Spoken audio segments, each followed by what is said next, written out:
உங்கள் குழந்தைங்களுக்கு நீங்கள் சொத்து சேர்க்குறீங்களோ புகழ் சேர்க்குறீங்களோ என்னன்னு எனக்கு தெரியாது. எனக்கு தயவு செஞ்சு சிந்திக்கிற முறையை மாற்றி கொடுங்க. அவங்க சிந்திக்கிற முறை வந்துருச்சுன்னா அவன் எவ்வளோ பிரச்சனை. ஏன்னா உங்களால் உங்கள் குழந்தைகளை கடைசி வரைக்கும் காப்பாற்ற முடியாது. அதை ஏன் வச்சுக்கோங்க. உங்களால் இப்போ அவன் அவனை ஒரு ஸ்டடி பண்ணிக்க முடியும்.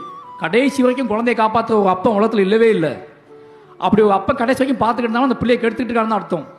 அதுக்கு உதாரணம் நிறைய இருக்குது. நிறைய லெஜெண்ட்ஸோட பிள்ளைங்க ஒன்றுமே செய்ய முடியாமல் உட்காந்துட்டு இருக்கு. ஓகேங்க. நிறைய நம்ம புகழ்ந்து பாராட்டக்கூடிய லெஜெண்ட்ஸோட குழந்தைங்க நிறைய பேர் வளர்ந்து என்ன துறையில் என்ன பண்ணுறதுன்னு தெரியாமல் உட்காந்துருக்காங்க. ஏன்னா அவன் கண்டுக்கவே இல்லை. அவங்கள பணம் இருக்குது, புகழ் இருக்குது, ஆனால் அவனுக்குள்ள சிந்திக்கிற திறனே இல்லை.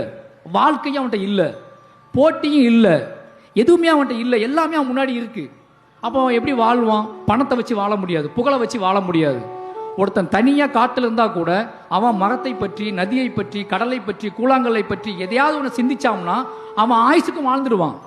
அப்போ நமக்கு மூலம் என்ன தேவைன்னா பணமோ புகழோ இல்லை, சிந்திக்கிற திறன். சிந்திக்கிற திறன் இருக்கும் பட்சத்தில் தான் நாம் தனியாக கைவிடப்பட்டா கூட, நமக்குன்னு யாருமே இல்லாமல் போனால் கூட ஏதாவது ஒரு இடத்துல நாம் நம்மளை ரசிச்சாவது வாழ முடியும். நம்மளை ரசிச்சாவது ஒரு இடத்துல சந்தோஷமாக வாழ முடியும்.